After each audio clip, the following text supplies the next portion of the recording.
Hello, everyone, and welcome to week three. Week three, as the week three document states, is sort of about building upon what we did last week. Last week, we went over the very sort of basics in relation to what Animate can do. We learned about tweens, we learned about keyframes, and we're going to sort of build upon that this week and do a couple exercises here. One is going to be called, and that's this one here, Simple Properties. Last week I mentioned the Properties window, or sorry, tab over here. We're going to deal with that a little bit. And the second exercise is going to be called frame by frame animation. That's a little bit different, and I'll explain that more in that video. Please note that there is so we have two exercises. Please note that there's a third thing to do, which is going to be a animation viewing critique. In your syllabus, you should have seen that these are sort of critiques, discussions, etc. That we do on videos that I'm going to post. Please take a look at this one. It is called The Street. It's a very simple, but also at the same time very complex video. I really sort of appreciate and expect pretty robust conversation on this. These are opportunities for us to look at things that are done in sometimes in Flash. This one was done in Animate. And sort of understand the possibilities. Again, it is sort of a mix of complex and simple. So without further ado, let's head into this first exercise. This is going to be simple properties. As usual, I'm going to be sort of following along and referencing my step-by-step. I haven't heard from anybody that there's any problems or anything with this setup, so I hope you're taking advantage of both the step-by-step as well as the videos. As I mentioned before, as we grow into the semester, there may not be videos.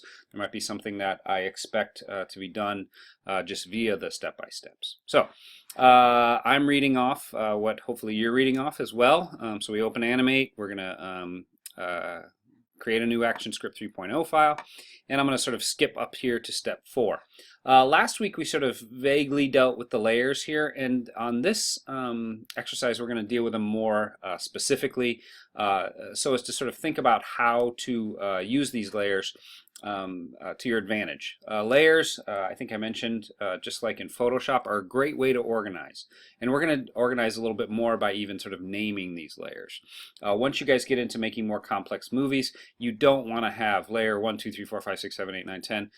You're not going to remember what's on layer 4 and what's on layer 6. So naming these is going to become very important. So, step 4 of making the red square graphic, it says double click on the layer 1 in the timeline and name it red square. So I'm just going to simply double click on this and I'm going to name it red square. Okay.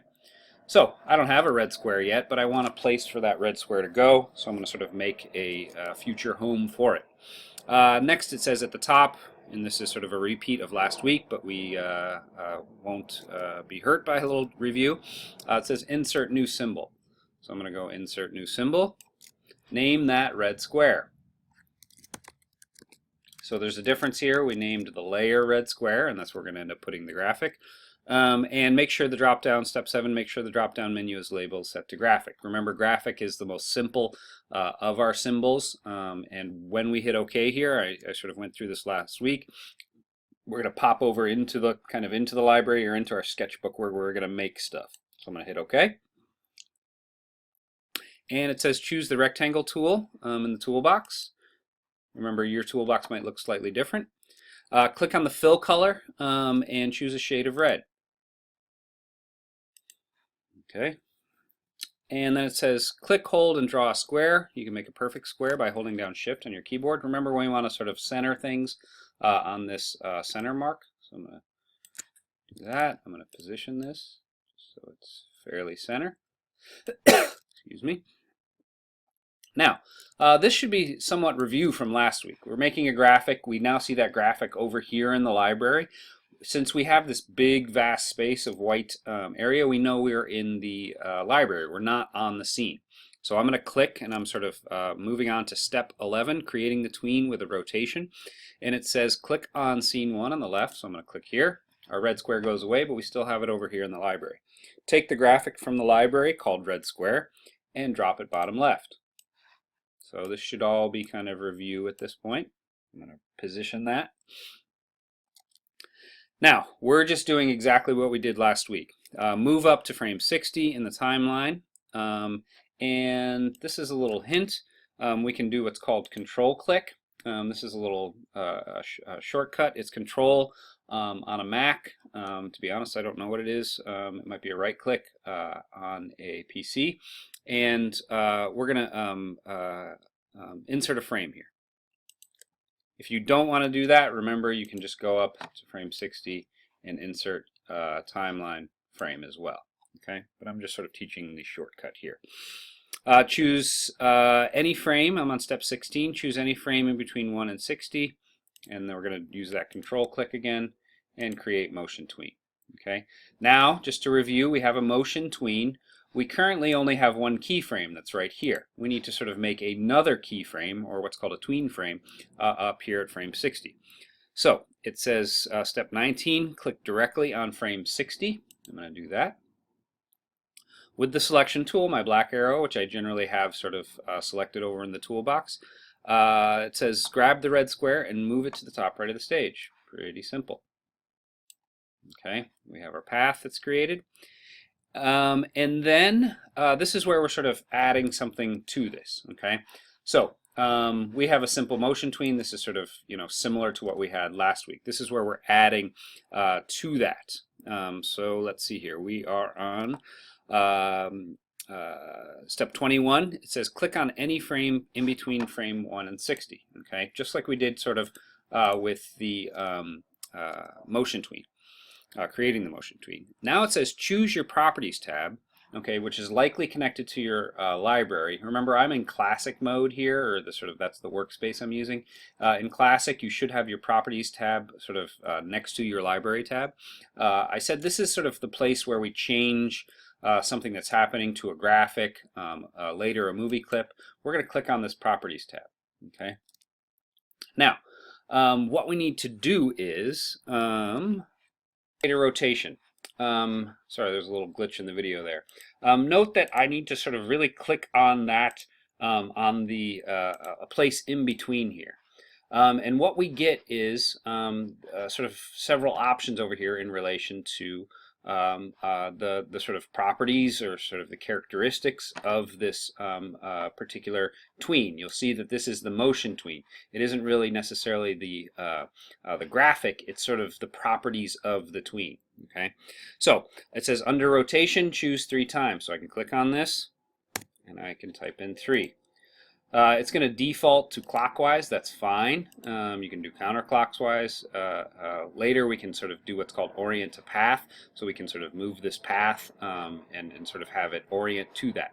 So we can grab the playhead and we can see now that that graphic is rotating 3 times. Okay, whether or not you're sort of using rotation, it's a good way to sort of introduce the properties tab over here.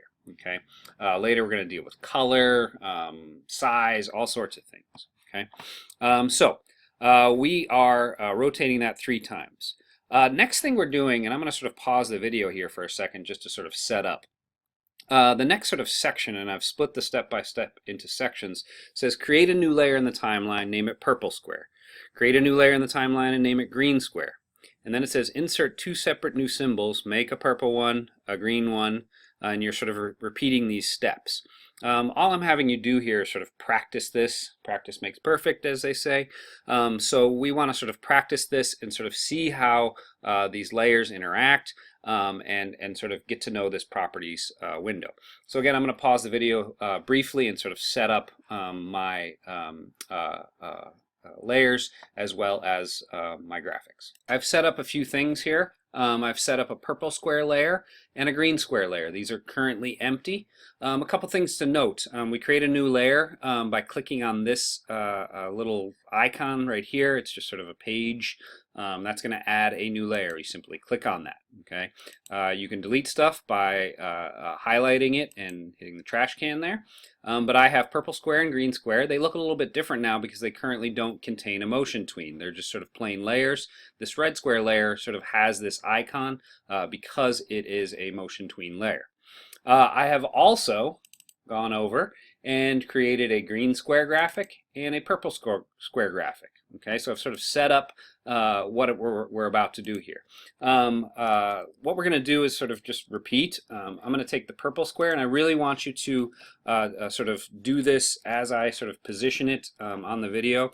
So it says, create motion tweens across, I'm on step 27, create motion tweens across the same 60 frames on their respective layers. Rotate each of these symbols in the positions noted in the video. Okay, so I'm going to take the purple square. First of all, I have to make sure I'm on the first keyframe of that purple square. Okay, again, this isn't necessarily in the step-by-step because we're simply repeating what was done with the red square. So I'm going to position that there. And I'm going to sort of finish this one before I go on to green square. So I'm going to create the motion tween. I'm going to go up to frame 60. I'm going to move it here. Okay, so I have a simple motion tween now. You'll see that red square rotates, but purple does not. We need to click on the actual tween, click on the properties window, and rotate that 3 times.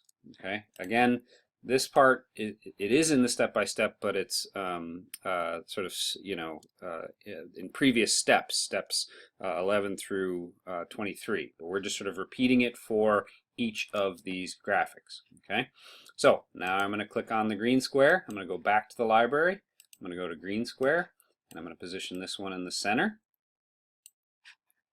I'm going to create a motion tween. And I'm moving through this fairly quick because this should be kind of review of what we've done, and I'm going to move this up. Please do these as I have done them. I'm going to click on this motion tween, go to properties, and rotate this 3 times. Okay. At this point, we should see all 3. They kind of meet there in the middle. Move across 60 frames, and we should see all 3 rotating. Okay, this is exactly what I want. Don't add things to it. Don't subtract things to it. Please do it as I have it here. A couple things to note, and I'm going to sort of go to about this step right here. In the layers, those of you who've worked with Photoshop know that this is sort of a visual hierarchy. Here we have red square on the bottom. It is literally on the bottom. Okay. If I were to take green square and put it underneath, we now see that it's underneath. Okay. So when you're trying to create depth, and depth is created by sort of things in front of other things. Note that things can sort of live on top of each other in this layer, okay, in this layer panel. So we can put the green square in the middle. We can put the green square on the top. We can move things around however we want. Okay, so I don't care how these are positioned. I simply want these rotating in the same positions, about the same size, about the same color, as sort of noted here. Okay. Now, last but certainly not least, we're going to save this.